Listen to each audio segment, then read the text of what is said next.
Hi masters, అందరికీ నా హృదయపూర్వక నమస్సుమాంజలులు. రెండవ శక్తి బుక్ నుండి 21వ భాగం. మీకేమి కావాలనిపిస్తే వాటిని ఊహించండి. మీకు కొత్త బట్టలు కావాలనిపిస్తే మీ బట్టల బీరువాలో వాటికి తగిన చోటు ఖాళీ చేసి పెట్టండి.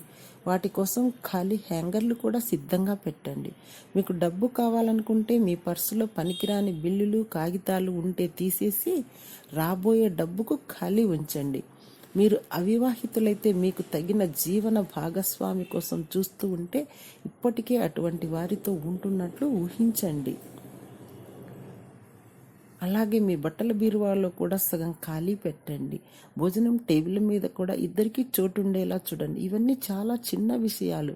మీ ఊహాశక్తికి తగిన సామాగ్రి జోడిస్తే అదంతా చాలా శక్తివంతంగా పనిచేస్తుంది. ఒక ఆవిడ ఒక గుర్రం కోసం అలాగే చేసింది.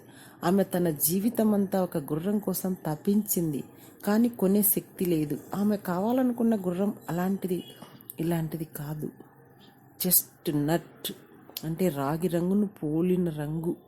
Morgan gelding. అది వేల కొద్ది డాలర్లు అవుతుంది. ఆమె తన వంటింటి కిటికీలో నుంచి బయటికి చూసినప్పుడల్లా అలాంటి గుర్రాన్ని చూడాలనుకునేది. తన ల్యాప్టాప్ స్క్రీన్ మీద ఆ గుర్రం బొమ్మ పెట్టుకుంది. అప్పటి నుంచి అమ్మకానికి పెట్టిన గుర్రాల ప్రకటనలన్నీ చూసేది.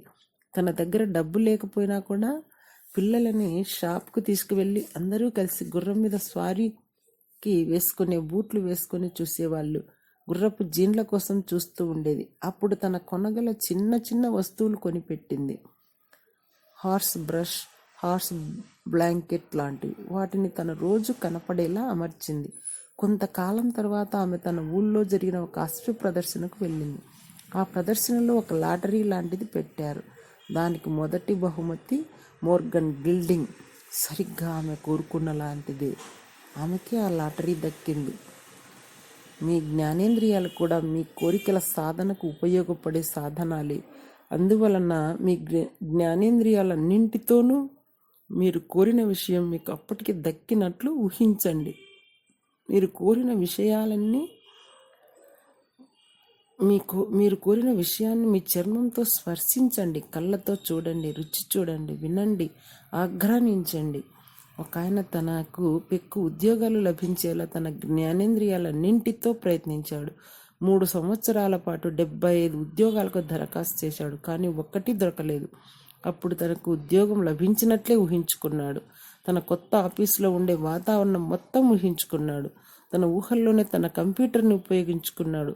అక్కడ ఫర్నిచర్, ఫాలిస్ తాలూకు నిమ్మ సువాసనని ఆఘ్రానించాడు. తన సహోద్యోగులను చూశాడు. వాళ్ళకు పేర్లు కూడా పెట్టాడు. వాళ్ళతో సంభాషించాడు. వాళ్ళతో సమావేశాలు నిర్వహించాడు. ఆఖరికి భోజన విరామంలో తినే పదార్థాలను కూడా రుచి చూశాడు. అంతా ఊహల్లోనే. 7 వారాల తర్వాత అతనికి ఇంటర్వ్యూకి పిలుపులు మొదలయ్యాయి. తర్వాత మళ్ళీ 2వ ఇంటర్వ్యూ పిలుపులు రాసాగాయి. తర్వాత అతనికి 2 అద్భుతమైన ఉద్యోగాలకి పిలుపు వచ్చింది. తనకి బాగా నచ్చిన తన కలలు కన్న ఉద్యోగంలో చేరిపోయాడు.